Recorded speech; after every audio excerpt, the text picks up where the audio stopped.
Okay, so I want to talk about vitamin D, specifically vitamin D deficiency. There's too many of y'all grown folk out here who are walking around with a vitamin D deficiency and don't even know it. And I'm not even gonna lie. When I went to my doctor and, he ran some blood work, he was like, Kim, you're vitamin D deficient. And I live in Florida. I stay outside. So I'm like, sir, there's no way. How in the world?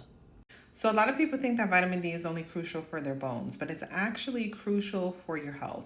So I don't want you to think of vitamin D as a vitamin. It's actually a hormone that your body needs. It can help to support your immune system and lower inflammation.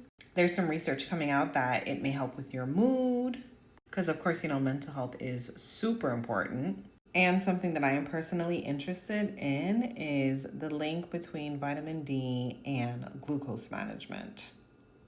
So before I actually get into that, let me just go ahead and say this. I do not want you to run to, your local drugstore and just buy up all of this vitamin D. You should not be taking vitamin D blindly. You should first know what your levels are. The way that you know what your levels are, you go to the doctor, they draw your blood, they tell you, hey, this is your vitamin D level. And they may tell you you need to take an over-the-counter supplement, or if you're really vitamin D deficient, they may prescribe you a really strong dose of vitamin D, specifically vitamin D2.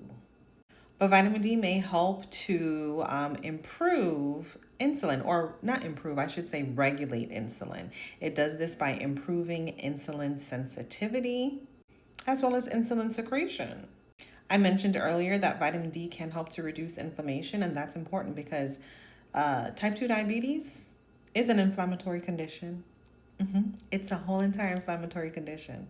If you are a black and brown folk, we do have a hard time absorbing vitamin D from the sun. Vitamin D from the sun is just one source. Our skin, absorbs it and it converts it into the active form of vitamin D, but you can definitely get it through some foods.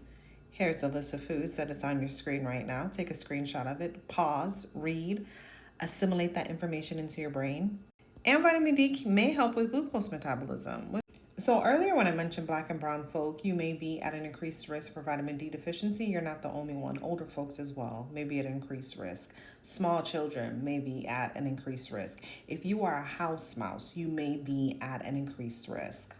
Those that live in the northern climates may be at an increased risk. I'm in the United States, so of course the cooler months are upon us. But nonetheless, the role of vitamin D is super important. Get your levels checked before the end of the year.